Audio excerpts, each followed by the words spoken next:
and welcome to the Gfinity Arena for Event 2 of the F1 Esports Series Pro Championship 2022. Before we look ahead to tonight's race, which is taking place at Zandvoort, we must reflect on the two epic races we've had so far that have brought us two new race winners. How wonderful to have a new contender at the front of the field. That is bold, brilliant, and a little bit bonkers. From the back of the Haas, which is leading the race, a couple of laps now.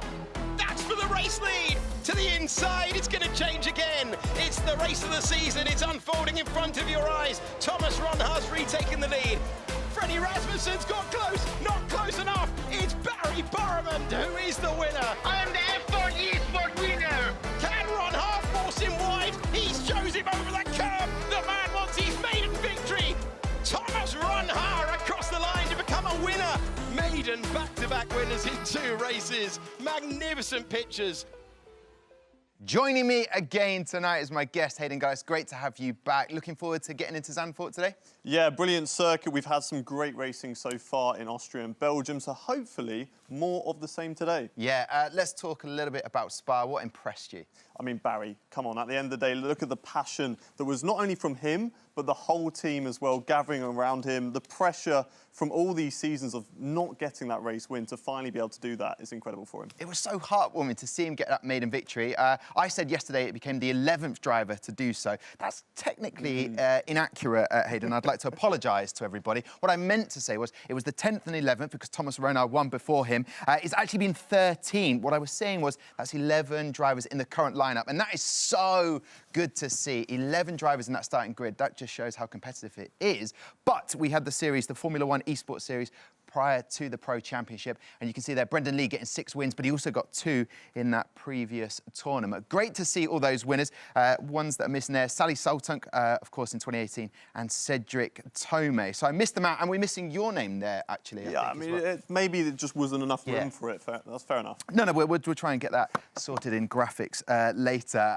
Not only will you be joining me in the desk tonight, I'm so glad to welcome Formula 2 driver and also previous winner in the Formula 1 Esports Series. It's Jem Mulibasi!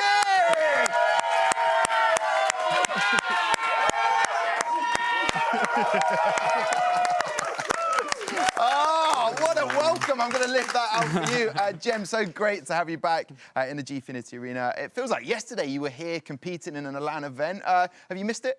Oh yeah, I've missed it. It feels amazing. That was a warm welcome. Thank you very much. Thank you very much. It was almost too warm. I had the hairs standing up on my arms there. Listen, Jem, let's talk about the quality that you're seeing in these drivers. They've got development drivers behind the scenes. They've got engineers. They've got a whole team. It's so competitive now. No, I think every year it's getting more and more competitive. Even in 2017, 18, 19, when I've raced for 3 years, it got more and more competitive. But now I think it's on a whole other level, and it's just going to go more and more, I think. Yeah, and in terms of it helping your driving in real-life racing, did it help? Did it give you that steady footing for you? Of course. I mean, I think the best thing it helped is you learn the tracks, because I've never raced in these tracks before in my life, you know? But I actually know these tracks from the esports series and from the simulation and all these games. But also the racecraft, because we've done so many races just for the practice for the F1 Esports, during F1 Esports, to do those battles side by side. I think that was a great experience that I couldn't have gotten from real life racing. Yeah, Thomas Ronhaar and, of course, Barry Barrowman, that we just spoke about before we had that warm welcome for you, Jem. They love that feeling. What was it like when you won back in 2017? No, winning is definitely special, because honestly, this championship is so hard just to be in this Pro Championship. But then to win it, it is special. Yeah. It's very special. Well, I'm looking forward to having you as my second guest tonight on the desk. Before we head to Zandvoort, let's have a little recap, bring us up to speed with the current driver standings. All right, then, at the top of the standings is Lucas Blakely with 85 points. He's already halfway to getting the points that he got last year when he finished 3rd in the Drivers' Championship. 2nd, Freddie Rasmussen. 3rd, the debutant Thomas Ronhaar, absolutely blowing people's minds with how impressive he has been this season. Then, of course, you've got the current reigning 2-time champion, Jarno Opmeer, down in 5th, and all the way down there, Marcel Kiefer, Freddie Rasmussen's teammate, on 20 points. points. So what does it mean for the team championship? $750,000 on the line. McLaren Shadow just dominating at the moment, 137 points. Never write off that team behind them, 3-time winners. Red Bull with 100 points and a Mercedes with 72 points, your reigning team championship winners. But Williams all the way down there with 1 point. Hopefully they can pick up some more tonight. So we're now at the desk, ready to get involved with Zandvoort.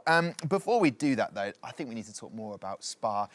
Such an impressive race, the strategies that we used, but Barry Borman crossing the line, what a battle it was with Freddie Rasmussen. Yeah, you could see how much it meant to him and how much pressure Freddie was putting him at the end with all that celebration that he had. But it was a really solid race from him, and we're going to watch back it now. This was the battle here on the final lap. He was helped out massively by his teammate holding up Freddie for quite a huge chunk of the race, and he did get a warning for this little moment there. A little bit of contact, squeezing Freddie, but there was enough room on the circuit not to get a penalty. And of course, he keeps the race win, and those celebrations, incredible. It means everything. And I know we've already touched on it, Jem, but when you put this much time into something and you start seeing those race results, it just gives you that lift, doesn't it? Yeah, I mean, motivation-wise as well, I think he's pretty feisty today, looking to get that second one, of course, 2 in a row. But of course, it helps with the motivation because, I mean, you spend hours practicing, sometimes 12 hours a day, 14 hours a day sometimes. Even back in my days, maybe it's more now. Yeah. But yeah, after all those hours and hours, you get that first win. It just feels irreplaceable. So let's sit in Freddie's shoes now then. All that time and effort, you get 4 poles in a row and you're only able to take 1 victory. What would be going through his head now? Would he be frustrated? Will it be getting into his mind games of going into a race, or will he be trying to put it behind him? I don't think he'd be frustrated because he's experienced enough. He's got enough poles. He's got enough wins. But I think he's just looking forward to get more poles, and maybe he can convert it to more race wins. You know, I think he's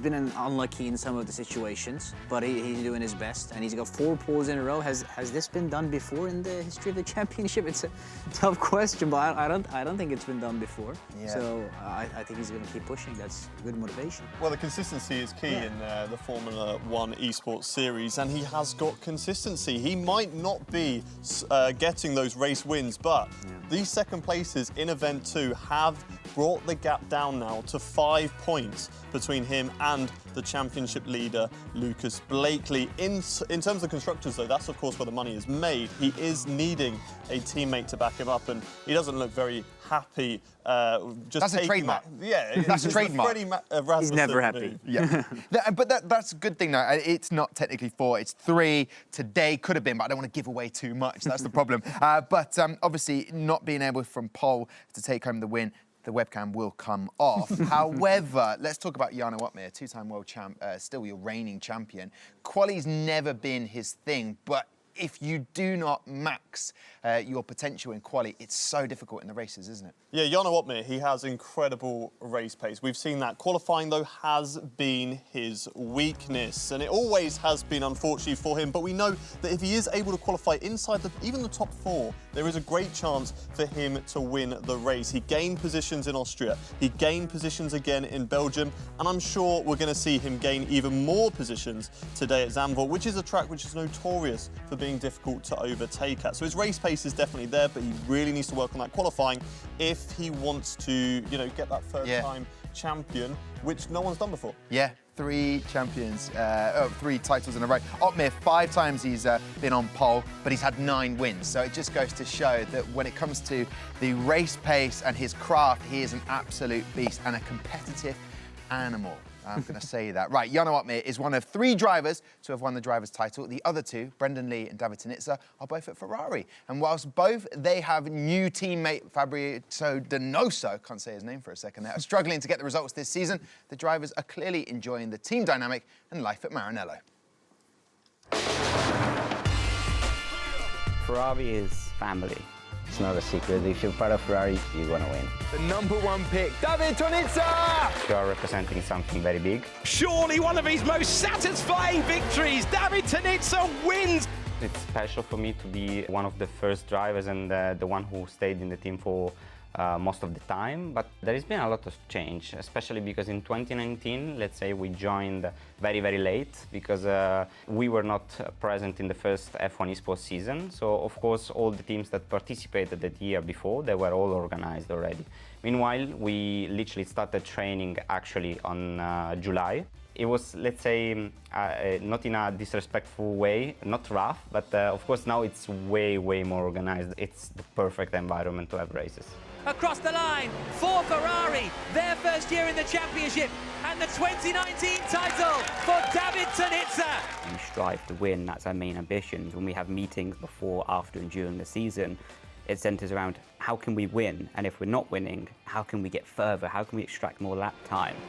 On board with Brendan Lee. It's not a secret that it's the team I've wanted to be in since they joined the series. The opportunity came at the end of last year. Ferrari was obviously my first choice, so I approached them and they seemed interested enough for me to join the team. When you wear the t-shirt and you're driving for Ferrari, honestly, it's a dream come true. It took a long time to sink in, and it was actually only like a few weeks ago when I was walking out of the factory. I look up to see the big sign at the gate of Ferrari, and it's like, okay, wow. We are teammates since a very long time because everyone here is part of the family, so no matter how much you've been in the team for, it's the same for everyone. You see team spirit, what goes beyond just a working relationship. Not often before, I've had like an amazing support behind the scenes. Even if I make a mistake or something goes wrong, they don't tell me to beat up on myself and they actually show it with emotion. We do bring the best out of each other. It do feels like we have a great lineup. The reigning champion comes back and destroys the field. Brendan Lee, a two-time champion. Being a two-time champion is special, but now for me, my mindset in racing, the person I was then, is slightly different to the person I am now. I'm more mature and I haven't won a race since USA 2018. It doesn't knock my confidence. I truly believe that I can win a race, I can win a championship again, but I just keep on striving to work towards that. And this is ultimately ties into my answer from before with Ferrari, is that love and support is what's critical. People probably see me smile more than I did before. I am in a very good place with myself and the way I perform behind the wheel, so it's just about putting everything together now. I believe in my talent, I believe in the talent of the team, and that's why I'm here. I'm going to be pushing my 100%. So there you have it. Everything seems very happy and enjoyable at Ferrari, but the wins, as even Brendan said, hasn't come for him since 2018. He's two-time world champion, and Tunitsa was last year at Imola. Can they get back to winning ways? That's the question I want to know, gentlemen. I don't think any of them are lacking talent. I mean, they're both champions. They've won before. I think they look very happy. I think the environment looks pretty great in Ferrari. So I think they're looking forward to win more races. But what's missing right now, I think it's hard for me to tell. Is it singing? Because this happened in quali today with Brendan Lee. That's how happy he is. Yeah. He's singing pre-quali. Do you do that, Hayden? Is that something that's normal? Not necessarily sim racing, but if I'm doing a little bit of karting, I'm myself in the helmet, I will be singing to myself as I'm going round. Do you do that usually, you know, when you're driving around in F2, you're heading down a straight, maybe going through a few corners? Any bit of sing-song? Honestly, I really don't. I really don't. I don't know. Maybe the problem is I need to sing more, maybe, or they'll need to sing a bit less, you know? We'll find out. Maybe some boots and cats, maybe a bit beatboxing. Right, I'm going to head over there. Jem, don't go anywhere. Hayden, don't go anywhere, because there's two upstanding gentlemen who are absolutely on peak at the moment, performance-wise. That's Alex Jakes and Matt Gallagher. I'm noticing no applause for them, but they should have done. You applauded Jem Bulibasi. It's great to have him on the show. We've missed him, haven't we, Matt? Yeah, we have. We were the audience screaming for Jem. So, hey, yeah, look, you know, we put the effort in. And, yeah, it's great to have him back, you know, Formula 2 and all that. He's doing pretty well for himself. Indeed he is. Quali was brilliant. Before we get there, Spa was fantastic yesterday. Any surprises for you? Surprise maybe is that Freddie didn't manage to take the win. I thought maybe he would have learned from the race against Ronha not to leave it on the last lap. Of course, he won the British Grand Prix by leading from the front and driving away on that final lap. So maybe if Freddie's in the mix again today, we'll see a slightly different tactic from him. Yeah, and Alex, for you yesterday, anything stand out for you? Thoroughly good entertainment. We're getting another battle for the lead, going to the last lap. Few robust defensive moves, a little bit of an elbow thrown at the end there by Barry Burman, but he got the biggest trophy on the day, so that was outstanding stuff. And also the way that McLaren worked together to rescue the day of Lucas Blakely. That is going to make the difference between your driver winning the championship or not. Yeah, it all comes down to quali. There is a quali show that happens before the main event in the evening. Matt, you host that beautifully. Today, Q1, some surprises going out and some shocks, really. Yeah, there was. We had Thomas, he having his first, run out for a little while in the Alfa Romeo, not managing to perform at the level that he wanted. And of course, you can see they're pretty gutted. Something on social media as well. He just didn't feel like he was at the same level as everyone else, even though he's only 1/10 behind the rest of them. Simon Weigang, a big scalp, I'd say, from Q1 as well, especially considering the point streak that he's been on recently. Yeah, that's for Aston Martin, picking up all of the 16 points for them.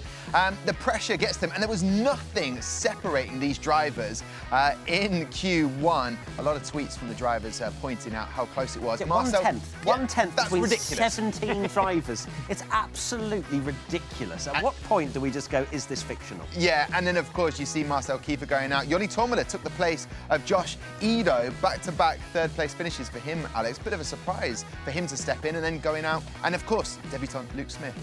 Yeah, AlphaTauri clearly had a plan at the start of the year that they're sticking to. I wonder if that will continue into Event 3 and Event 4, because to take a driver out of your lineup who's been on the podium back-to-back, bit of a strange one. Yeah, I predicted Freddie Rasmussen to take pole. He was very quick, but it was the day that Lucas Blakely decided to turn up, Matt. It was indeed. You know, he's been on the damage limitation for a few races, but now he's decided to do some damage, and we like to see that from Lucas Blakely, starting on the front row of the grid. Freddie Rasmussen, I believe he starts from P5, and of course, if he takes his webcam down, it means he's not on pole position. But Thomas Ronhaar, at the absolute end of the session, the last one to cross the line, took pole position. Yeah, I mentioned about Lucas Blakely. Event 1, he was just fantastic. 2 wins and then finishing in third place at Silverstone. But when it mattered, he set that second position fastest time. And then Thomas Ronhaar, he's just a revelation, isn't he? And he's even got time to point for us. It's going so well for him. He's got his own celebration. He's doing his best Sebastian Vettel impression. So looking at the starting grid for round 6 here at Zandvoort tonight, Thomas Ronhaar and Lucas Blakely on the front row, followed by Nicholas Longuet. He's been very impressive. I noticed straight away there, Jarno Opmeer up into 6th, and Williams. That is great to see for them. Alvaro Carreton definitely in the points, and do they need them? Boy, oh boy. Barry Burman, a 3-place penalty for blocking. Bit of a shock. Back down to earth. Yeah, after a maiden win, and you've just got to be inch perfect. You do, and losing positions on the grid around Zandvoort, of all places, is going to hurt him, I think, in the race. So, yeah, he may well be ruining that mistake. Marcel Kiefer down in 13th, unable to help Freddie Rasmussen. Simon Weigang and the Aston Martin team way at the back. Thomas even tweeted about how he just feels like he's not getting to grips, and already, I'm not saying throwing in the towel, but just sort of beating himself up. Well, you don't like to see that. Yeah, and you need to have that team mentality around you as well to pick him up. You know, he's new to the series, of course, has quite big expectations of himself. But, I mean, you had Simon Weigang tweeting the results of Q1 and going, this is absolutely ridiculous. You can't take too much away from that qualifying because it was so marginal. You had 5 or 6 drivers in the middle of Q1 separated by thousandths of a second. You just have to pick yourself up and see what you can do in the race. Yeah, I asked Jem earlier on whether Lucas Blakely and the like will be looking over their shoulder because they've got Freddie Rasmussen charging up the field and Jarno Opmeer. If you were driving out there, Matt, what would be going through your head at that situation? If I was driving up there, I would be in 20th to start off with. But You'd look, lucky to be there, wouldn't yeah, I'll just be grateful. But no, I think if you're Lucas Blakely, you can't be looking behind. He's been doing this damage limitation for a while now. He has to be focusing on winning the race. He has to try and go on the attack. Freddie Rasmussen may have to do something different. Jarno Opmeer as well. P6 is actually a pretty decent qualifying for him this year. So how far can he step up? Because he's done 5 positions in the last 2 races. 5 from 6th, I think you can do the maths. Watch this space. Alex, I'm looking forward to your dulcet tones in just a moment. Let's get these guys a little break, and for you at home as well. We'll have a break. When we come back, we'll have all the action from Zandvoort.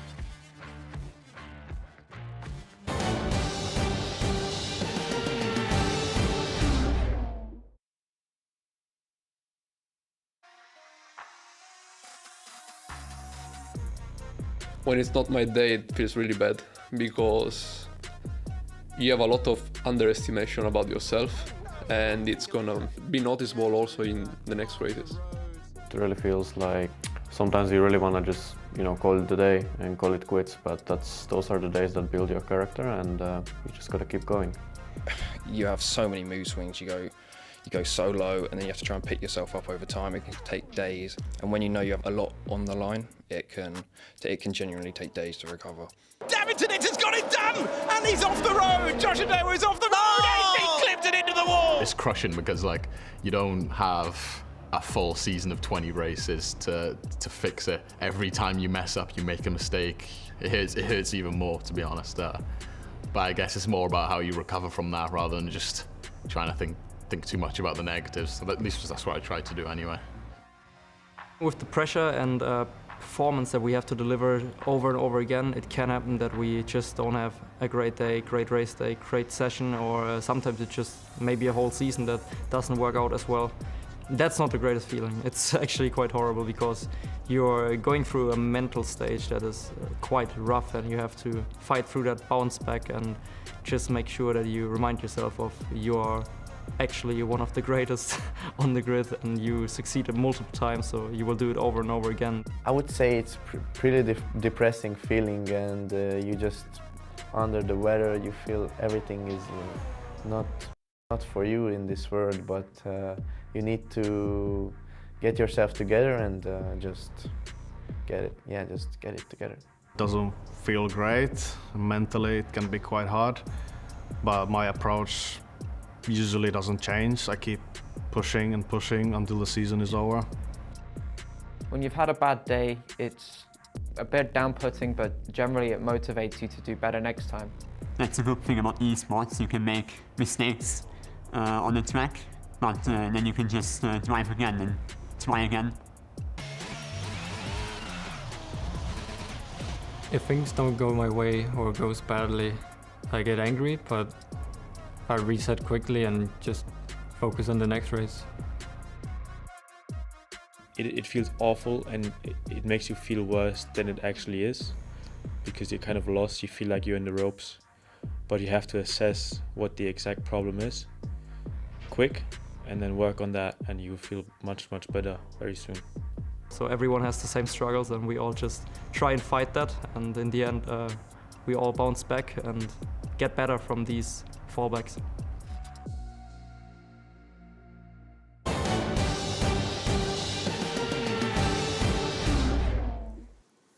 Welcome back. We're moments away from getting racing underway. I'm joined by Jem Bulitbasi and Hayden Gullis.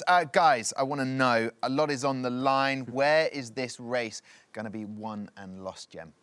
The start is going to be crucial, of course, because this is a track where you really can't overtake. So I would say the start, lap 1, is going to be crucial, and then the strategy is going to come into play with some undercuts and overcuts possibly. But I think it's going to be a fun race. Okay, and that million-dollar question to you, Hayden. Who's going to win this? Is Thomas going to start in pole and take the victory? That's a big one to ask. But you know what? At his home Grand Prix, yeah. Jarno Opmeer. Ooh. What? Oh, I didn't think you were going to say that. Wowzers. All right, then, it's nearly time to go and join our commentators, Matt Gallagher and Alex Jakes. But first, let's get excited for the Dutch Grand Prix. The Dutch Grand Prix is back. This is such an amazing atmosphere. This is Formula One. Lights out and away we go. It's a dream start for Max Verstappen. That gets a roar of approval.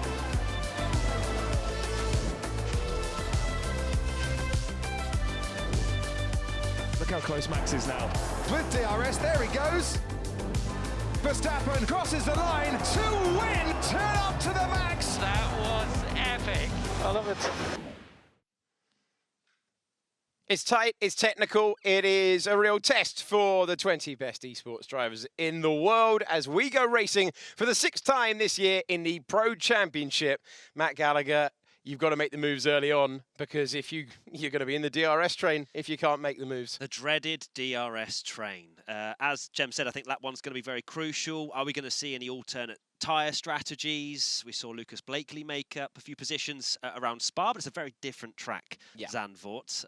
Not that Jem was trying to say there's going to be no overtakes, but it should be a fascinating race. Will it be dry? Here's the track that the drivers will have to negotiate. So the one main overtaking opportunity down into turn 1, known as Tarzan Corner. There are 14 turns around here. They waited a long time to get their Grand Prix back. 2.6 miles. Never really gives the driver a chance to rest. It's undulating. It's tricky. Into turn 11, into the stadium section, mini stadium section there. You've got to cut the corner quite a bit, but you can very easily take a little bit too much and easily accrue multiple warnings for cutting the track. So, intriguing circuit and a different grid to what we've been used to for the last couple of races. Yeah, definitely. You spoke a little bit about track limits and stuff like that. We won't have so much problem with warnings potentially around here, because if you go off the track or you get a warning, you're most likely off the track or going into the wall. So it's a different kind of punishment if the drivers decide to venture off track. So yeah, it's punishments are very much a factor around here if you go off the track. So it's going to be one of those where, yeah, if you're in the bottom half, you've got to try something different. You can't go with the DRS train. You have to try something different.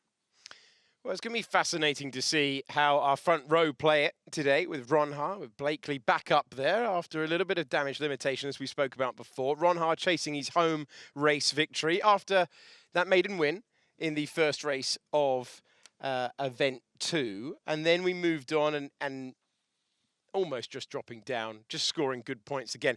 But Lucas Blakely's under attack from a lot of drivers. It feels very even. It feels like the consistency is going to be important. But ultimately, get the feeling this year that if you win the most races, you could well be on for the title, because it's very, very consistent top 5 that we've seen so far. Crucially, though, for everyone behind P3 today, no Josh.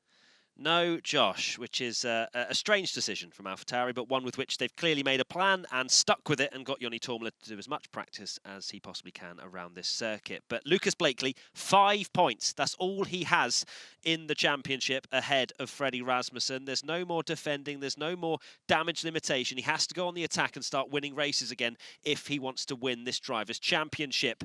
As we see a whole mix of the drivers getting ready. Quite jovial, actually. Sebastian Job there. Enjoying it. I'm hearing it's raining.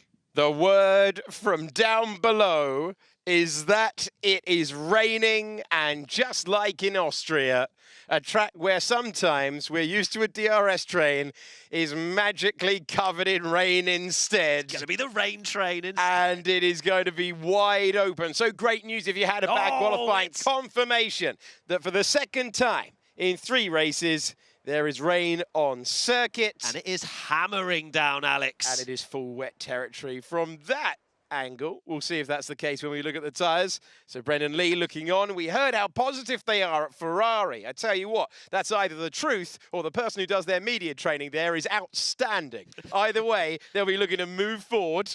And the last look then as they prepare for the 6th race of the year, and Jarno Opmeer loves these conditions. He is trying to resurrect his championship chances after a tough season so far.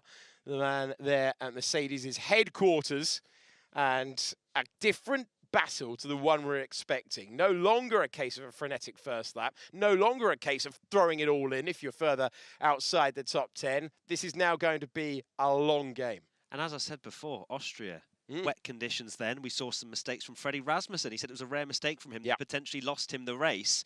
These drivers, they don't practice as much for these conditions. I said it before, I'll say it again. They don't want these. But I think the likes of Jarno Opmeer, this is such a great opportunity for him to just get back in the championship. It really is. My voice going already, and we haven't even started. That's what you get for cheering Jem Bullock-Bassi down the main stairs earlier on. This is going to be fascinating. We are nearly ready to bring you the 6th race of the year, and it is going to be held in the wet around a circuit where there's not much in the way of runoff. 5 red lights are on at Zandvoort, and for the 6th time this season, we go racing full wets on for the majority of the field as we leave the line, and it's Ronha squeezing like they were. Oh, he was trying to squeeze his rival. He's trying to come back. Ronha into the side there, Nicholas Longuet. They're pinching themselves. The pole sitter dropping down the order. Lucas Blakely leads. Jarno Opmeer in second. Then it's Barry Burman in third. Danny Moreno stepping forward to P4. A dramatic start in the wet. Absolutely dramatic, as you say, Alex. Jarno Opmeer up to P2, and look at what's What's going on? We've got a split. We've got half on wets, half on intermediates. It's absolute chaos out there. Who's gone the right way as they try to feel their way through the field, as they try to understand what they've got underneath them, and they're snaking all over the road at the moment. As you can see, the top 4 are on wet tyres. Freddie Rasmussen, with all of his experience, is on the intermediates, and he's trying to hang on to it, but you can see he's losing so much time now, and he's leaving. And look at that Stealth Chilak, who is finding himself up to P5. His teammate started on pole, and it has completely swung around. So off the line, we'll get a replay of it, I'm sure, but off the line, he was trying to squeeze Blakely.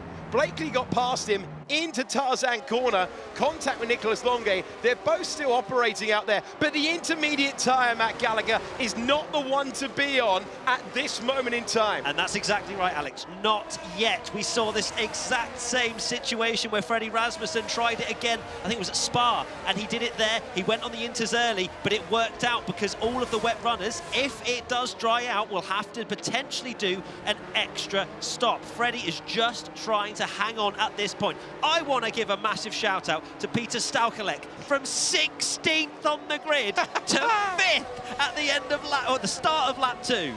That is outrageous stuff. Even if you're on the right tyre, you've got to make it work.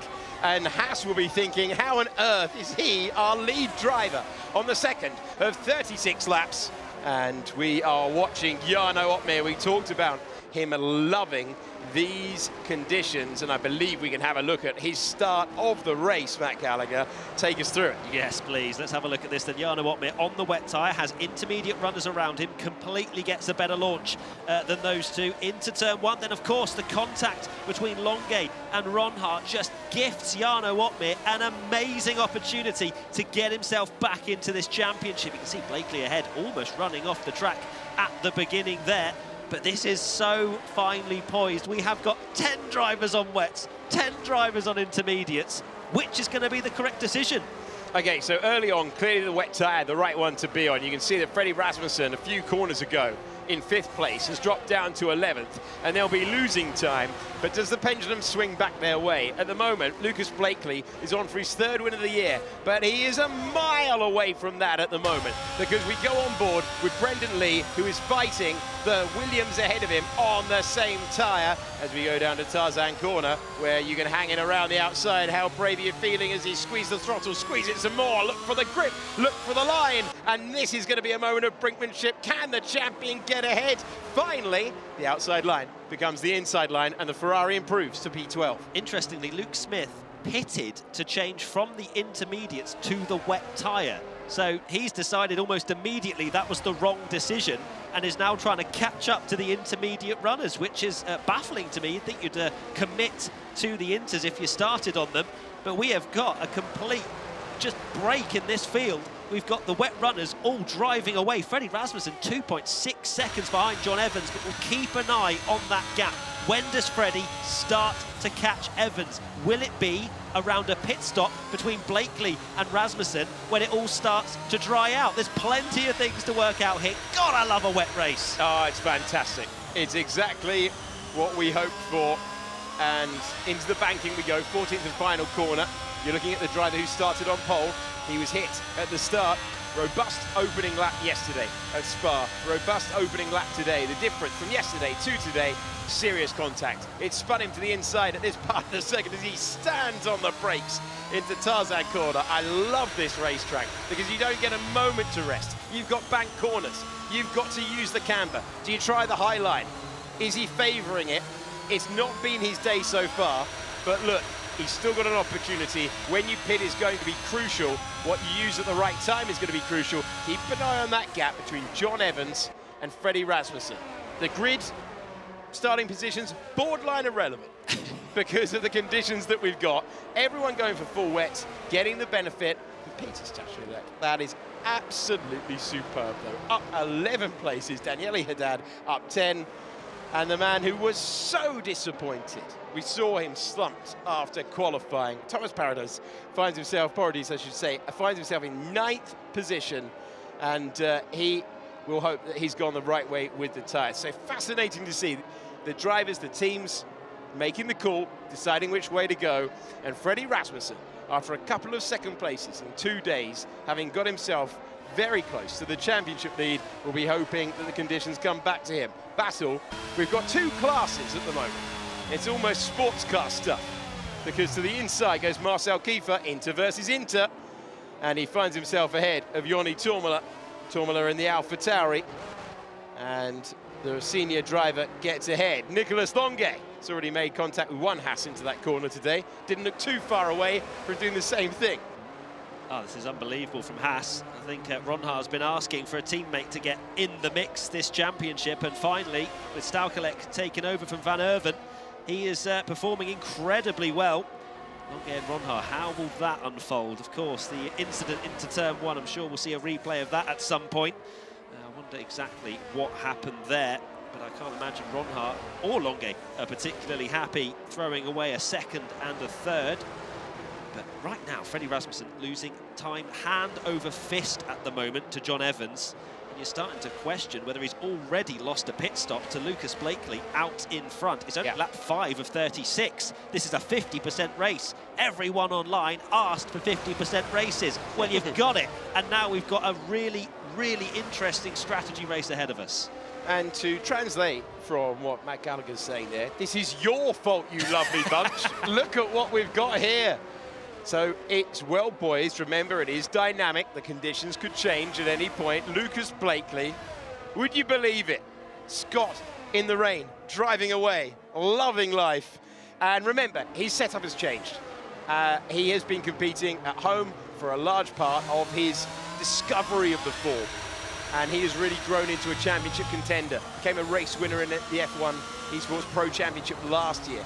Now finds himself as the championship leader this year, and intriguingly, in these conditions, the driver who used to compete at home now finds himself at the famous McLaren factory, the magnificent McLaren factory, which, when it's not one of the best facilities for automotive engineering in the world, is doubling as a film set these days. And they've also got a magnificent esports hub there as well, and they are first and third after Barry Borman joined that illustrious list of winners here, and Thomas Ron Haar trying to respond. Points yesterday when the man's on pole position in his rookie season a couple of times. That is the least he expects. He's still got an opportunity to come back. This could well change again. Are we about to get a McLaren 1-2? Barry Borman is trying, after yesterday's maiden win, to make that move. He's got no DRS, of course, because of the conditions.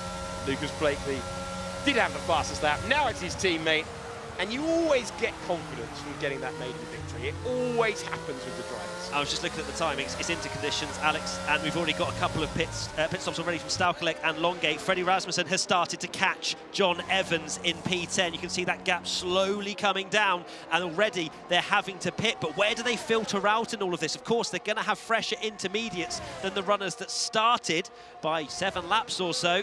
But yeah, this is turning on its head already. It's drying out. Where's Freddie Rasmussen going to filter out once everyone pits? Going to be fascinating to see, having gone through the pain early on, where the Danish driver is when everyone makes their stops, and they can see the same data that Matt Gallagher is pouring over, and they will be responding at the first opportunity. You want to keep that track position.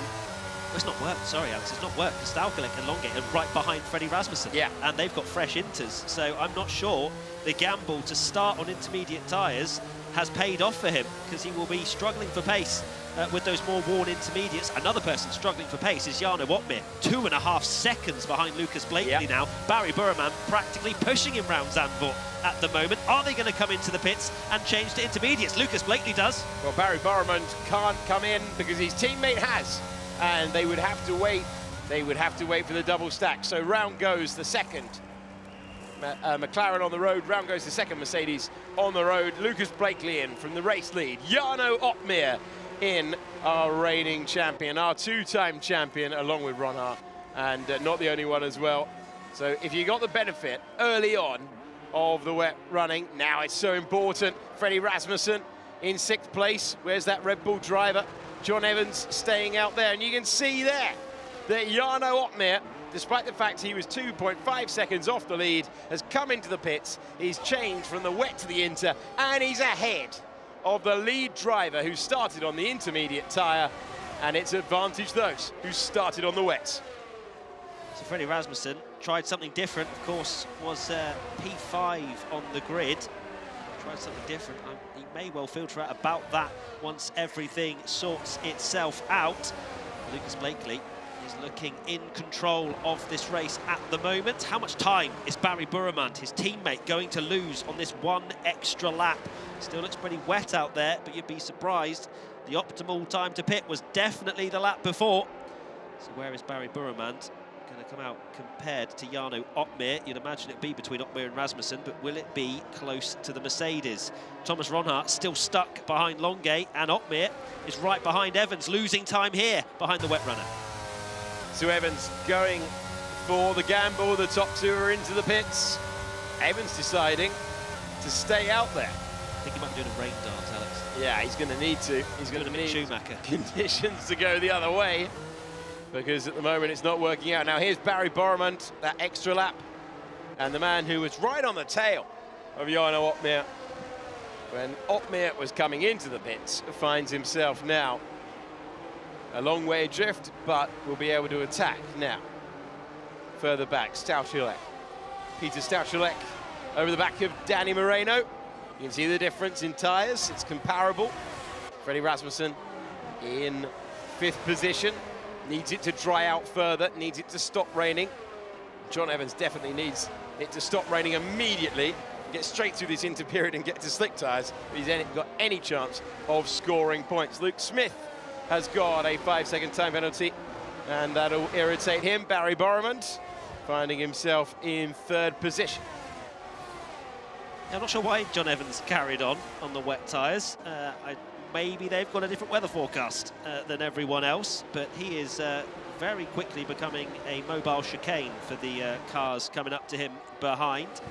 As we take a look at Stauchulek, still behind Danny Moreno, having a great race at the moment, it has to be said. Longay's not even anywhere near the rear diffuser of that Haas. And Stauchulek, a great opportunity to score some points as Jarno Opmeer sets the fastest lap of the race.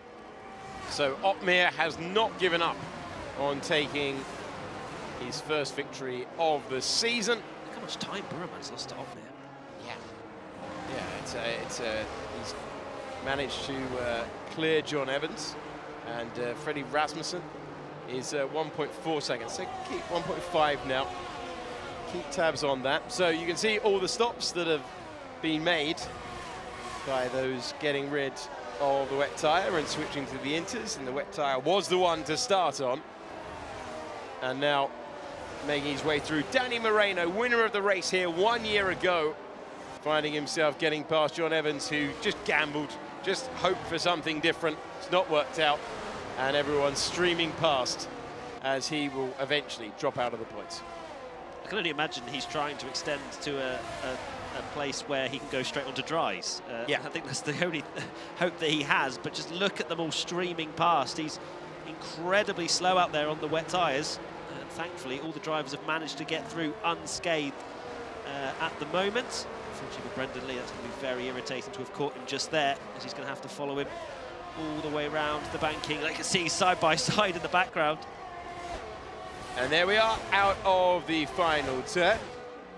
Barry Lindijk, the driver who competed in the States, winner of the Indy 500.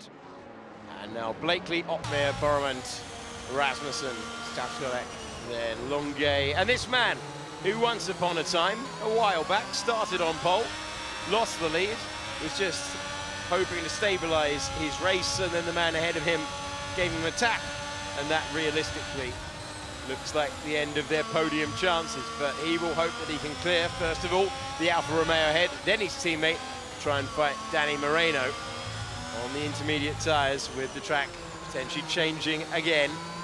And Zandvoort putting on a show with some great displays of driving, tactical race, and Freddie Rasmussen losing half a second to Barry Burramant in a comparison between old inters and new. Still doing a pretty good job Freddie Rasmussen at the moment. 1.5 seconds clear of Danny Moreno. He'll be hoping for dry conditions sooner rather than later so he can get rid of his ailing intermediate tyres. Lucas Blakely setting the fastest lap. Jan Ortmeier tops him by 1/2 tenth.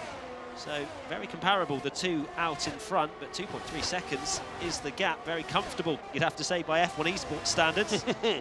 As Ron Hart just cannot seem to get through on Longuet as we continue to watch this battle. Staukalek is doing a great job in the Haas. Yeah, if ever you needed DRS, it's this circuit. And it's not available due to the conditions. Further back though, Sebastian Job, whoa, barges his way out as he goes through turn 3, and he leaves that corner ahead of Alvaro Carreton, whose terrific starting position counts for little. You had to be on the right tyre at the start, and Alvaro Carreton now down to 14th place. It's painful, isn't it, for Williams? But Daniele Haddad, on the other hand, is holding on to 1, which will double their points tally. So, there you go, nice move as well as John Evans on the wet tyres, still struggling out there. Oh, that must be so painful for Evans, who had a solid debut qualifying that hasn't seemed to work out for him too much since then. He will be praying for dry conditions very soon. So here's the man who became our first maiden winner of the event. Barry Barman joined him. It's been the first time as club this time. But Lucas Blakely, our championship leader, looking to put an end to all of that. And it's contenders that we're used to at the front of the field.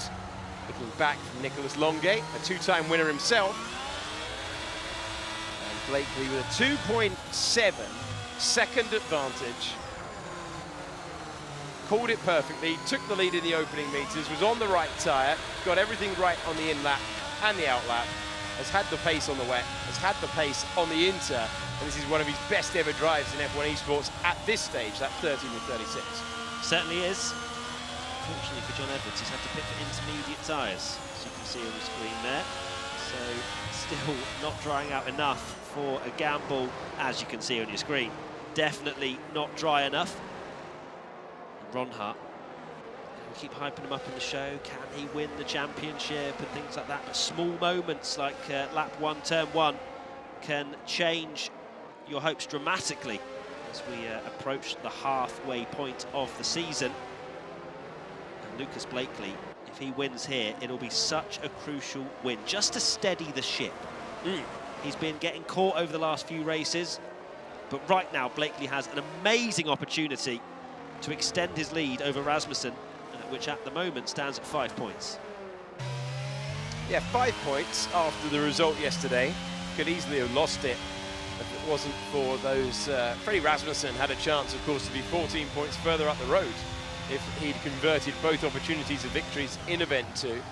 We're on board, and we are looking at the concentrated pace of Joni Tormala, who's trying to catch Fabrizio Donoso in the Ferrari. Going to the Hugenholtz corner, turn 3. Corner named for the man who designed plenty of racetracks, including Suzuka, where Formula One, the real thing, was at the most recent race. And as we go through this fantastic sweeping section, you're hoping you've got more grip, you're hoping to be closer to the apex. He's aware of that kick that he was going to get. Wonderful to see. This is just the battle for 15th place. How much skill you need behind the wheel on a day like today. Yeah, it's great to see the drivers wrestling the wheel, having conditions that aren't optimum, that they haven't practiced tens and hundreds and thousands of hours in. And it's brilliant to see the skill of these drivers negotiating these changeable conditions. I have to say a big shout out to Rasmussen and to Lee. They're making the most of those 13-lap intermediates. They're not really getting caught from the cars behind. And they're making it work at the moment. It's such a margin call, isn't it, for Freddie Rasmussen earlier on, when he's not too far away from that being the right tyre, but that's what it comes down to. And especially at a circuit like this, when you know that without DRS, you're going to have to put on a mighty move or bully your rival into a mistake. It really was quite close. You've got to go with your gut. You've got to trust yourself with the conditions, but just losing too much time in the torrential conditions that we had at the start. And now he is begging for it to dry out so he can get rid of those 14-lap-old inters and then try and do some damage on the slick tyres. Yeah, if anyone's got the big red button that turns on the sun right now, that would probably change this this race once again. Again, a reminder, Matt Gallagher does not have a direct line to race control. And race control do not have a big red sun button either. But I wish they did, because that next level of strategy and risk and trying to send it on the dry tyres in slippery conditions, that's the next phase of this race. As Blakely continues to set fastest lap after fastest lap, extending his lead to 3.2 seconds. His teammates taking away fastest lap for now, but I imagine that will continue to tumble over the next 20 laps. Here's Thomas Porodies, who started right at the back, 20th, and is 11th. He'll be very happy with that if he can just get one more position. Scoring a point from the back of the grid would be quite the achievement. Yeah, and given how disappointed he was earlier on, it would be great to see as well. Luke Smith and John Evans, drivers who gambled and had to correct their gamble, bound to go wheel to wheel on the main straight. You know it's competitive when we're showing you the battle for 19th position. You sit there, you hope that you've chosen the right line. It's all about confidence there, but no way through. Luke Smith's face tells you all you need to know about his evening so far. Yeah, you have no safety car to really prey on at this point. Safety car, of course, not an option in this F1 Esports series. John Evans, Luke Smith, they'll know it's practically impossible. So they'll see 14 seconds further down the road is 18th, but they're going to put a show on for us anyway. And Luke Smith still intense concentration to try to gain one position, and John Evans does look like he's really struggling in these conditions. Yeah. He's going to go all the way around the outside. Oh, yes, he is. At the inside line for the next corner. Who cares if it's only for 19th? Fantastic move. Well done, Luke Smith. One position gained. John Evans, having run as high as 4th in the contest earlier on, now finds himself dropping down the order to the back. But two drivers that I think we'll see make their way through the field when experience is under their belts. Here's the rookie who's needed no time at all to get up to speed. Thomas Ronhaar is currently in 8th, and I believe we can hear his dulcet tones. 6 laps into the right, make sure you have the right tire selected before you go into the pits. Very precise. 6 laps to go. They've looked to the sky. And they've decided Matt Gallagher has hammered the sun button. We'll get you safety car button for next year. Yes, please. Okay, Lucas Blakely has got one hand on the trophy today. On his way, he will hope to win number 5 in F1 Esports. Had to wait a while, had to log a lot of races before he was able to stand on the top step. He watched his teammate become a race winner yesterday. All he's doing is lighting up the timing page purple at the moment for the fastest lap of the race so far, and he will know that this is a good day to have a good day, because his rival Freddie Rasmussen, who looked in outrageous form, looked like the driver who was going to take the lead away from him. Suddenly, pendulum's about to swing the other way, and remember, we're about 5 or 6 laps away from the slick tyre appearing. That could change things as he tries to negotiate. You just see the commitment in this first sector, where the gravel is close, where you've got to use the curbs. Oh, it's so fluid. It's brilliant to watch on board with our race leader. Yep, this is what I love to see, the onboards, and it also shows us that he's got a full battery as well. So Blakely, despite selling fastest lap after fastest lap, is not using all the advantage he possibly can from his car. A little bit of a dabble of the overtake and turns it back off as he's now hard on the brakes. Very smooth indeed, and looks absolutely in control. Got to stay concentrated though. Can't be thinking about your interview later with Tom Deacon. I mean, how can you not? You know, you can't be thinking about that at this moment. All right? I would be. Well, you know, thinking about how you can restrict him to only asking one question. It's a very, very special talent of Lucas Blakely. We love him. We love his ability behind the microphone, but we are in awe of his driving today. 4.1 seconds in the lead of the race. Absolutely outstanding. Time for some more team radio. Oh my God, my hands. Yeah, that's Zandvoort for you. You do not get a moment's rest. They're pitting, by the way. If it's not gone your way and you want to get the jump on everyone else, It's medium tyres for Paradis, for Sebastian Job, and they are going to need car control on car control on car control, because they heard the message 6 laps ago, and they've decided, you know what, we're not going to get much if we sit here. Thomas Paradis has just ruined things by going across the line. Easy to do, but that's cost him 5 seconds to his race time. And now those further back are starting to try and draw the others into the pits. It's going to be crucial. But Lucas Blakely has a 5.2 second advantage. He's using his energy now. Yes, that's for sure. He has extended that gap by almost a second on this lap. I would not be surprised if he dives into the pits.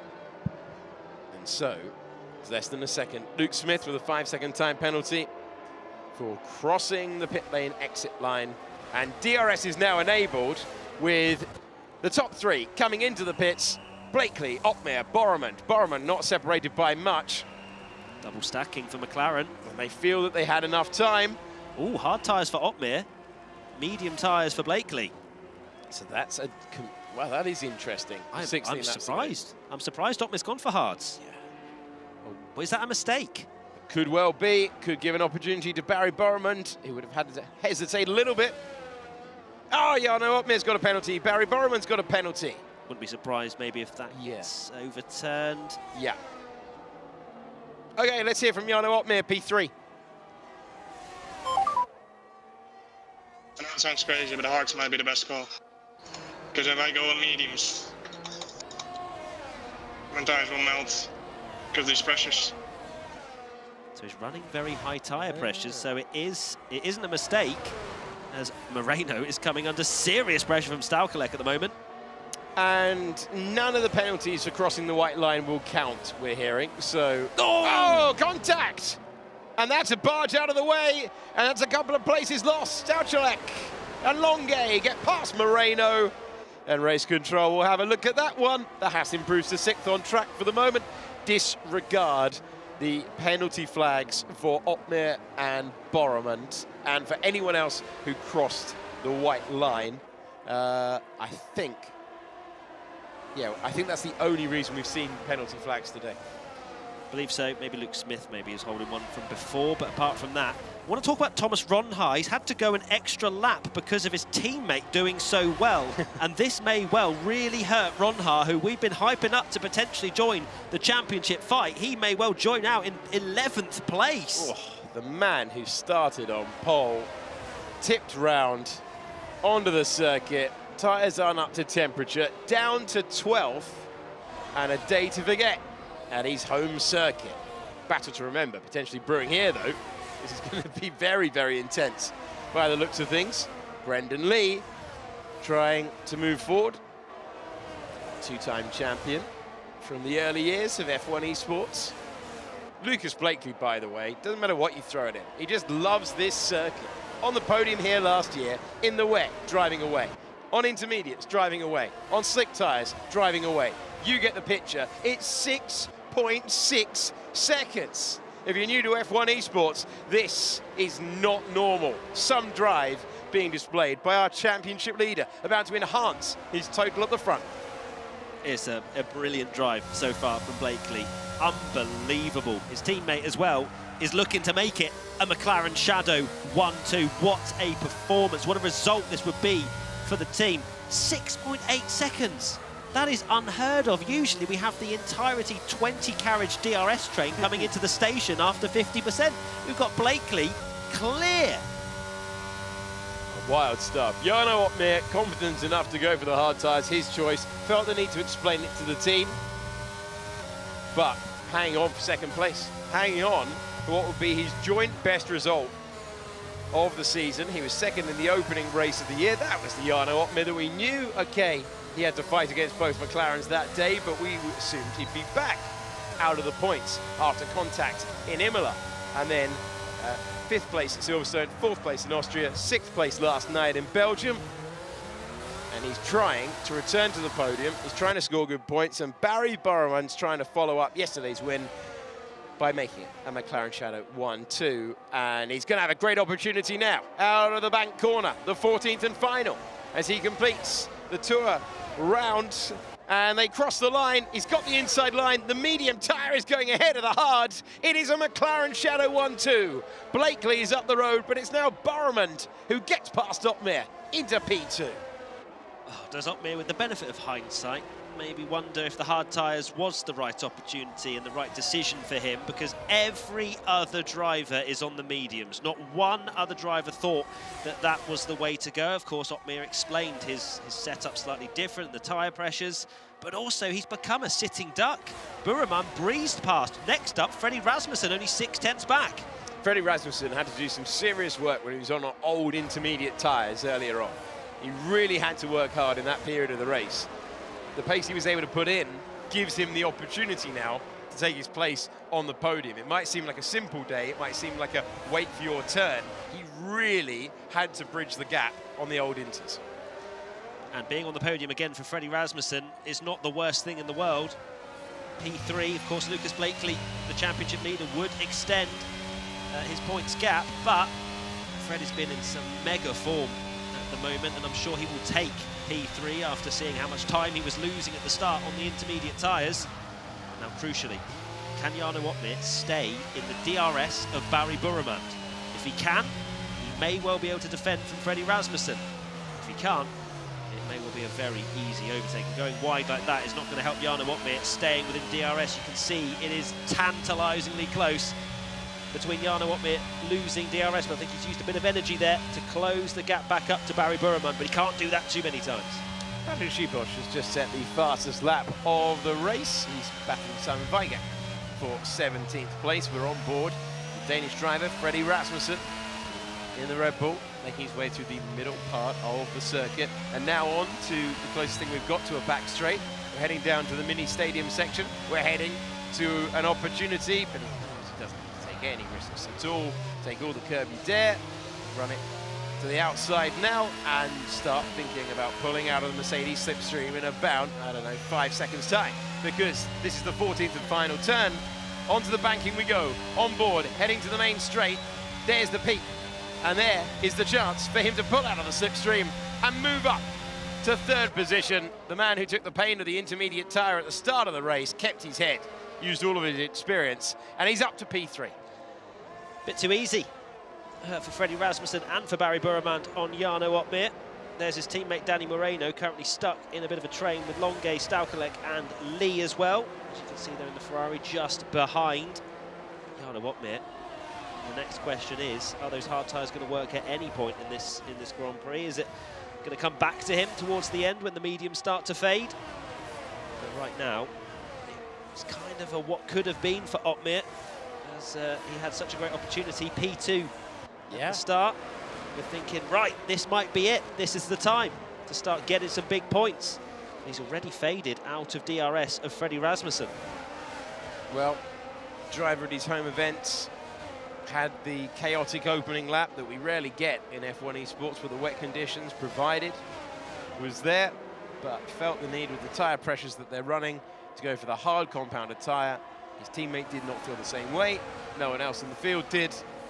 And he'll go back at that one. He might point out, okay, well, I was going to lose those positions one way or the other. If I was on the medium tyres and they didn't last, I was going to lose those places. He will surely have enough to stay ahead of Nicolas Longuet, but we'll keep an eye on that gap because we've seen some strange occurrences today.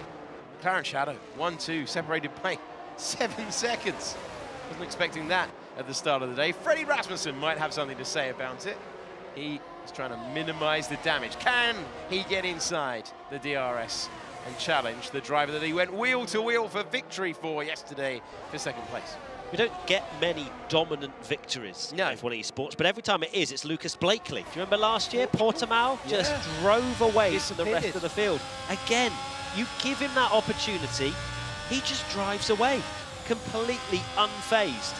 It's like he's doing a league race. He just does not care. And this is such a statement of intent from not only Blakely, but the entire McLaren Shadow team, that we mean business.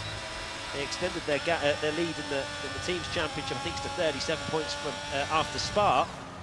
There's going to be a hell of a lot more after this Grand Prix. There's Fabrizio Donoso. Just not working out for him at the moment, is it? No, and struggling with the car into the mini stadium section. That's 11, 12, 13. Heads onto the main straight. Driver who's had some good results a few years back, but today is not one of them.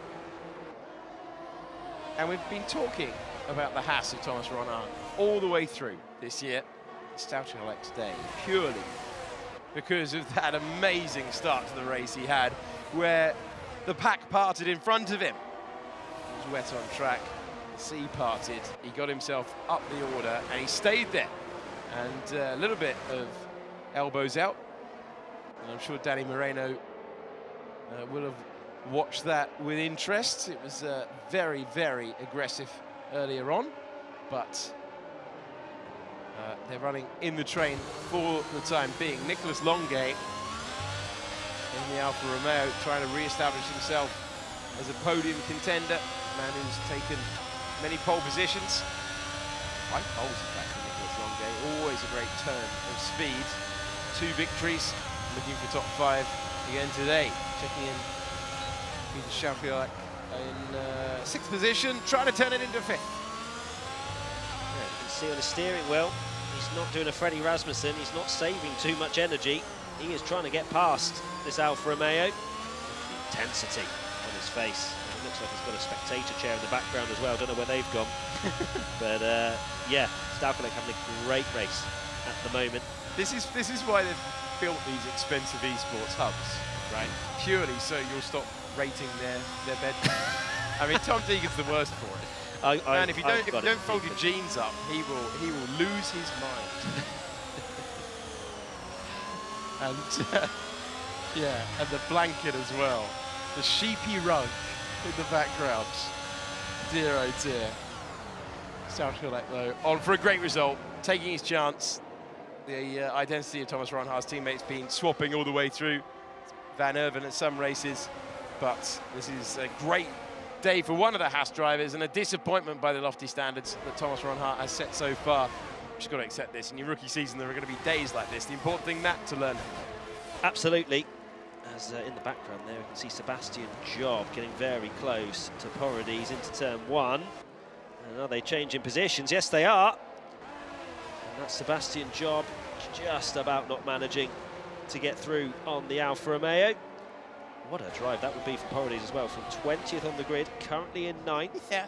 Stoutelec from 16th to 6th, and there's me in the quali show. Oh, no one would ever be able to get points from Q1. Well, if you go have 10 people or 10 drivers on intermediates and 10 drivers on wets, and you gamble correctly, all of a sudden, you've got a great opportunity to score some points. It'll happen once a year. It'll happen once a season that the conditions might bail you out. But when you saw how devastated he was, and how could you be anything other? They put their hearts and souls into this, and certainly the drivers who don't have regular race-by-race drives as well. You can totally understand it when things don't entirely go to plan, that they're so dejected, but 9th place would be a great return from the back of the field. Sebastian Job, all smiles at the start of the race, currently finding himself in 10th position.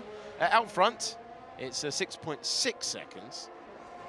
The Borrman fight back has begun.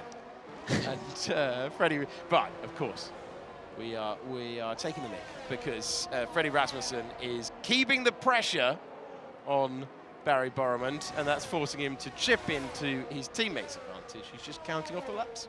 He's ever so desperately trying to get within that 1 second window is Freddie Rasmussen, because if he does, he can then slowly just start to catch up to Borrman. He can then start saving some ERS and then go on the attack on the final lap, but he needs to find 0.4 of a second for that to be possible. Stoutelec, he also needs to find 3/4 of a second to get past Nicolas Longuet. Let's look at the train behind as well. He's just falling away from the back of Brendan Lee, it seems. If he loses DRS, he may well be losing those points as well, because he has Job and Ronhaar right behind. And that will be such a rewarding drive for Porodies if he manages to turn that around. Same for Stoutelec. There's plenty of plenty of options for driver of the day today. But we've still got 5 laps to go, and it's very, very close with Danny Moreno behind. Oh, it's going to get tight to the pit wall. he had to back out of it there and around the outside to try and take advantage. Danny Moreno will keep his foot to the floor. Our winner from last year, side by side with the Haas driver, and the outside becomes the inside line at turn 3, and he just about gets ahead. Oh! He spun! He spun round, he's off the road. A dream day turns to a nightmare for the man who'd fought through from 16th on the grid, but Stouchelak's day has ended in the wall. I was about to say, Alex, just let it go. Let the position go. It's fine. You'll be in 7th. It'll be some points for the Haas team. But he tried to hang it round the outside. Those exit curbs are lethal. And Stouchelak has thrown away, unfortunately, some points for the Haas team. Well, heartbreak and devastation, but a perfect illustration of what those drivers are avoiding lap after lap after lap after lap. They make it look easy, suddenly off the racing line, knowing when to pick your battles, but your heart does break for him because that was a superb run through the field, and it's over towards the end as well. So close to the end. A race that Lucas Blakely has had in the palm of his hand since the opening meters. Barry Borremund doing a great job, big pressure. Last couple of laps, Freddie Rasmussen has not been able to break. DRS and Thomas Ronhaar, normal services resumed in 2022 for the F1 Esports Pro Championship. Dutch driver into the points once again, and he will be frustrated that it's taken that long, but he will be hopeful that he can claim a couple of positions. So we also need to talk about that Ronhaar job incident down the main straight, because that was almost shoved immediately into the wall, and I'm sure Haas will be on the phone to the stewards saying to investigate that, because it was a little bit of a late move from Sebastian Job to defend. I wonder if anything will come of that. Of course, we have a full screening panel, everything that you'd imagine Formula One has. The F1 Esports Championship also take this very seriously, and there'll be plenty of conversations going on behind the scenes. We'll have to keep an eye after the race to see if any penalties are dished out. But Danny Moreno looks very, very close to Longuet here. Full points being awarded just for the avoidance out. 33 and 36. Danny Moreno tucked underneath, and the Mercedes driver, I think this would be really satisfying for him if he can get himself up to 5th. If you can steal a couple of positions at the end, it almost just scrubs out your memory of the previous parts of the race. You finish strong. Danny Moreno needed a result like this. It's been obviously a great track for him in the past. Winner here last year, trying to return to the top 5 for the first time since the 2nd race of the year. This is race 6. But you already knew. It is halfway point at the end of lap 36, halfway point of the season. God, it's flown by. Danny Moreno will probably want to forget a lot of the races he's been part of, but not this one. He gets past Longuet, he'll only finish 1 position behind his teammate Jarno Otmir. We need to mention that as well. Otmir has been caught by Longuet, despite Longuet looking like he's under pressure. That 5-second gap that Otmir had is all of a sudden within DRS. I thought that was going to be insurmountable, but anything but. That is a hard tyre, and Otmir, that is not what he ordered at all. It's getting really tight in the background there. It's getting incredibly tight on board with Danny Moreno. And he is trying to fend off Brendan Lee and is unable to do so. Hello, Brendan. Welcome to the party, Brendan Lee. Brilliant stuff from Brendan Lee. We haven't really been speaking about him. He's been sitting there patiently waiting, and all of a sudden he's deployed some energy by the looks of things, overtaken Danny Moreno. Next up for him is Longuet. Otmir only 4/10 further away. Remarkable stuff. Otmir clinging onto it, and Brendan Lee sensing an opportunity here for his best result of the year. He's currently in P6. That would be his best result of the year. Thomas Ronhaar trying to improve. You get the feeling a lot's going to happen, funnily enough, with F1 Esports on the final lap here. Really? Yeah. That's what everyone signed up for, especially you, Matt Gallagher. You know it, Alex. So, penultimate lap. I don't know why it's getting so strange on the commentary tonight. It's Friday night. It's F1 Esports. It's a McLaren Shadow 1-2. Freddie Rasmussen's great effort in the middle part of the race means that he looks like he's going to return to an F1 Esports podium for the 32nd time. But how about the battles on track behind? Thomas Ronhaar into Tarzan corner with an Alfa Romeo. He knew the back off after what happened on lap 1. He did indeed. Ronhard does look like he should be able to get through on Paradis, but I just pray the Alfa Romeo driver from 20th on the grid, don't fight this too hard, just take the point and move on. If Ronhard gets a good run on you, just look at it, he's pushing him round the circuit at the moment. Oh, he's going to look at the inside! You don't often see moves into turn 7, but the pole sitter rescues a little bit of pride from today with a move he'll want to see back. Paradis maybe taking your advice there. Look at this, here we go, left and right all over the road. Who's it going to be for 4th place? Otmir, Longe, Lee and Moreno, all believing it might be them. Yeah, I'm really concerned for Otmir here, struggling on those hard tyres, but I think Longe made a little bit of a mistake. Brendan Lee now looking like he wants 5th place. Otmir's had a good few corners there. Will he be able to see himself into turn 1 still in 4th place? This is going to be dramatic stuff on the final tour. We hyped it up. Here we go. On board with Danny Moreno. And once again, defensive tactics being deployed by Jarno Otmir, the 2-time champion, just trying to play himself into contention in any old race this year. On for a 4th place. He would have been hoping for a podium, but he's clinging on to that 4th place. Nicolas Longe wants to improve. The driver who could have been fighting for the win if it wasn't for that contact of the first turn, which dropped him down. Brendan Lee deploying the energy, getting himself up to 6th past Danny Moreno, a winner last year, 7th on the road. And whilst these two are these four, I should say, nose to tail, Lucas Blakely is on his victory lap and he is counting off the corners before another special win.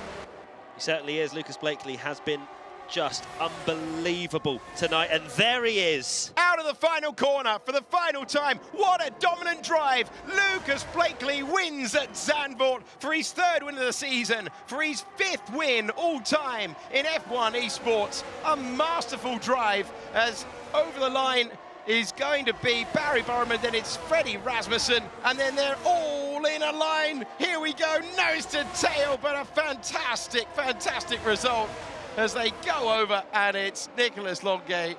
Sorry, it was going to be Jarno Otmir who beat Nicolas Longe, then Brendan Lee and Danny Moreno. Fantastic all the way round, but he couldn't quite make the move at the end. No one, though, had an answer to Lucas Blakely, the championship leader, extends his advantage at the front. Look at him there. It's brilliant to see. Lucas Blakely back on the top step of the podium, completely deserved. What a message to send his competitors. Look how much it means. We love to see the emotion. And Lucas Blakely, just a complete class of the field. That's great. Yeah, very much. He's they're pointing to the camera. His 1st win at the famous McLaren factory there in Woking. What a magnificent performance for him. I mean, you said it, Matt. When he wins by miles. He's 3rd of the season as he extends, let me just flap that down, as he extends his championship lead. It was a Friday night fight behind, but it's Lucas Blakely's day. Top work from Alex and Matt for the last 3 days. What a great way to end event 2 at Zandvoort. And he's done it again. His 5th win in the F1 Esports Pro Series. Epic scenes there, really. He's won in Bahrain twice, Portugal, Imola, and Zandvoort now. Remarkable win for him, Jem. Yeah, what a race from Lucas. I think it was pure domination from him. He looked like the fastest guy on track. It was unfortunate for Fredrik Rasmussen, of course. He tried a different strategy. Almost worked out. But he also had good pace, but it looked good for the McLaren guys. Yeah, very good indeed. And that celebration, I was about to say he looks cool, calm and collected, but no. It was just full send on the celebrations. And Barry Borman finishing in 2nd, got the win yesterday in Spa, backing it up with more points on the board. McLaren Shadow are a serious team. They want that team championship this year. Especially now for the constructors, I think this was a very, very strong race for them. Maximum points. So, I mean, they're looking forward to the championship in the next races. Yeah, I don't know about you. You haven't had to experience interviewing the one and only, the sensation Lucas Blakely. I know he is going to have lots of words to say. I think he also got the fastest lap. I'll get that confirmed as well, because that'll be 26 points going to him. It all counts. Jarno Otmir, what stood out for him today? That hard-tired decision, finishing in 4th, I believe, at the moment. I know the stewards have got a lot of work on their hands tonight. I mean, I think from us people watching, it looked like it was the wrong choice, but from the team radio, he said he clearly said that the mediums would not work out with his tire pressure. So if he was correct on that, of course, this was damage limitation as soon as it went to dry race. Yeah. But from here, looking from here, it looks easy. It looks easy from here. It looked like the wrong strategy, but maybe it was the right strategy, you know. Yeah, right decision. It happened. However, this is the man who got everything right. When it went to a wet race in Zandvoort, I thought, oh no, Thomas Rona, just not that necessarily the years of experience and craft, and then that collision with Nicolas Longuet, watching it back, that's one that a lot of fans will be watching back again and again. And then Lucas, after that point, said, all right, cool, see you in a bit, guys, take care. That's how it sort of went, but he was just so composed at that. I think it was the same for Jarno Opmeer. He went from P5, where was he on the grid, P5 or something, to P2 in first lap? Yeah, he jumped right up. Yeah, he was in the right place at the right time into turn 1. And it was interesting, before we went to the race and we looked at the qualifying, Thomas Proditz, for the Alfa Romeo guys, he said, you know, this isn't my year, you know, it's my debut season. From P20 into the points, he picks up his first point in F1 Esports, a pro championship. That's just amazing to see, because sometimes you can be down on yourself and then all of a sudden something can happen in a race and you have to take the opportunity when it's there. Exactly, that was a great race from him. I think he maximized it, getting points from all the way down from 20th is as good as it goes. Yeah, Thomas Rona, he'll be feeling very disappointed with that. He was on pole, but maybe he wasn't planning, or no one was planning for the wet weather. No, I think he just he was on the wrong side at the start. Maybe Nicolas Longuet made a mistake, but I'm sure he's got it right now if we go to interview him. But I think he has a month to prepare for the next event. Yeah. So I think he's gonna have to forget that as soon as possible and just focus on the next event. Okay, all right, I'm gonna turn slightly this way because there's a man in yellow. He needs to tell you all about the Aramco driver of the day, Hayden Gullis. Thank you very much, Tom. Yes, the Aramco driver of the day. How do you choose a driver of the day when there was such a crazy race? Lucas Blakely, a dominant performance, but I've gone for the man who has started right from the back and managed to score his first point in the F1 Esports Pro Championship. It is, of course, Tomas Paradis. He is going to be my driver of the day. Stalkalec was so close to getting it. He was actually my favourite for it, but unfortunately, the contact that he had lost it out for him. But this is the performance here from Tomas. Unfortunately, losing out to the other drivers, dropping down to P10, but still managing points at the end of the day. And it's very rarely that we do see a driver go from the back of the grid, helped out massively with that wet weather strategy. He called it perfectly, and massive contrast for him. The difference between that qualifying session where he was sat down behind his rig in devastation to pure elation after that race. So I think a perfect selection for me for driver of the day. Thank you very much. Hayden there with the Aramco driver of the day. We're staying on Hayden for as long as possible, but there we go. I will join him in a second when I'm given permission and the green light. But Jem, do you agree with that? Thomas Proditz getting the Aramco driver of the day? Yeah, definitely. I mean, Lucas had a great race, of course, but getting points from dead last on the grid, that's very tough, especially on these conditions. Of course, we didn't have the DRS train, but it's still probably one of the toughest tracks to overtake, so hats off to him. Okay, this is the moment I've been waiting for. How do we deal with an interview with a winner who is never short of a few words to say? The one and only Lucas Blakely, congratulations, your 5th win in the F1 Esports Pro Championship. What is going through your mind right now? Because that was one heck of a celebration. I don't even know what to say. It's yeah, we're all losing our minds here. So yeah, I'm just speechless. What a race! I don't even know. You usually like to embrace the fact that I go on for a very long time when I speak, Tom. But right now. What a race! What a race! It was an incredible race. The wet weather conditions seemed to surprise everybody, but you took the opportunity when it was there. You got the overtake on Thomas Rona, and then just to stay cool, calm and collected, something that you seem to be doing very well, and people are tipping you for a Drivers' Championship because we're now at the halfway stage. Well, I mean, yeah, the season goes quickly. I mean, we're already halfway through. I mean, that you mentioned it, it's insane. But I mean, yeah, I guess to talk about the race, the start was amazing. I was just like, you have to be so patient in the wet when you're doing a race start. You know, you've got to be, come on, slowly, don't get too aggressive. And then got the jump into one, and then from then on, it was a dream. Like, it was just It was beautiful. I mean, everything fell into place, and these races where it's all mixed conditions, so much can happen, and everything, and that's why I say a massive thank you to, everyone here in the MTC at the McLaren Shadow Studio. It's just, the whole team has done such a great job. All the strategy calls, the way we've communicated, every single last, person in this team. This is huge for us all, and of course I can't, not give a massive shout out to Barry, because he's done an absolute insane job to get himself up there. He's probably like somewhere in the background right now, but I'm so happy. There he is. Come on. Lucas, obviously you've won 2 races before this season. They've all been from home. What is it like to be in the McLaren Centre and also to celebrate with your teammates? I mean, winning to me is the best feeling that I, have come across. But I never knew how it could feel in such an environment, being with everybody, every day working together and getting to feel that emotion all together, and that be able to jump out your rig and they're right there for you. It's been to share that passion, that feeling is just absolutely amazing. So it's been an absolute privilege to be here. And it's such winning's a great feeling, even if you're at home, but you don't know how. I mean, it feels even better when you're doing it with your people you work with all the time, and it's amazing. So just massive thanks to the whole team once again. It couldn't have been a better race.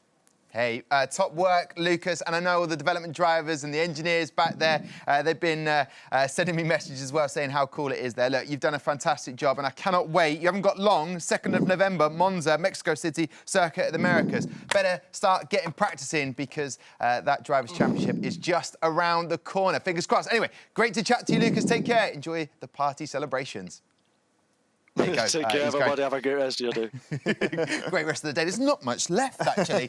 Hayden, epic win for him. Let's just confirm those race results. Obviously, it will go to the steward's inspection for some of those incidents. It had a little bit of spice. It was very fragrant and flavourful. That's a phrase that probably will never used again in the F1 Esports Pro Championship. Lucas Blakely, Barry Borman, Freddie Rasmussen, and look at down there, DHL fastest lap time, Peter Stahalic, not the race he would have wanted. Heartbreak for him, but just showing how much potential that young debutant driver has got. Right, so leaders in the Drivers' Championship, 110 points. So look at that, 15 points now, the gap between Freddie Rasmussen and Lucas Blakely. It's going to be an absolute battle. Could there be a McLaren Shadow battle throughout the next half of the season with him and Barry Bowman? We'll just have to wait and see. And there you go, McLaren Shadow, 180 points, top of the team championship, and no change at the bottom for Williams. Heartbreak for them as well, Alvaro Carreton. Right, final thoughts of the day, gentlemen.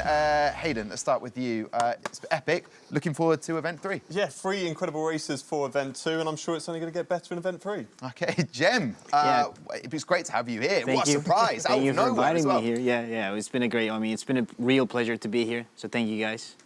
Okay, now, gentlemen, can Lucas Blakely keep on to this winning momentum going into Event 3? Well, we're halfway through the season so far, so, he's got it all still left to do. Anyone could come back. We've got Freddie Rasmussen in there, and also Jarno Wopmer. He's still kind of on the cusp, but, of course, Thomas Ronhard there. Lots of drivers in the mix. Can certainly happen. Okay, here's the final question then, Jem, before we say goodbye to everybody. Is Lucas Blakely going to take home the Drivers' Championship? I think eventually, yes, but it's still too early to say. I think he's just going to focus on winning the remaining races. Okay, it's in the balance, gentlemen. Great to have Hayden and Jem here. Thank you very much to everyone that's been part of the show, to Alex Jakes and, of course, Matt Gallagher. We now have completed half of the season, but there is still plenty more road left to run in the championship battles. You don't have long to wait for the next 3 races. Event 3 gets underway at Monza on the 2nd of November before we go racing at Mexico City and Circuit of the Americas. My thanks to all of the team, and most importantly to you guys as well. Of course, we had a debut from Maxime as well. Here we go then. We will catch you back on the 2nd of November. How good is this championship? We are about to get going. This is fascinating. Let's get down to business. The 5 red lights are on in Austria, and we go racing. Thomas Ronhard across the line to become a winner in F1 Esports.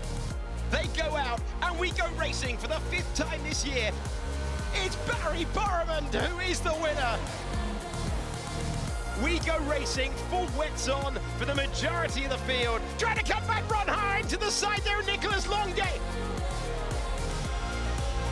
Lucas Blakely has got one hand on the trophy today. It is a McLaren Shadow 1-2. Oh, he's spun it! He's spun! What a dominant drive! Lucas Blakely wins at Zandvoort for his 3rd win of the season.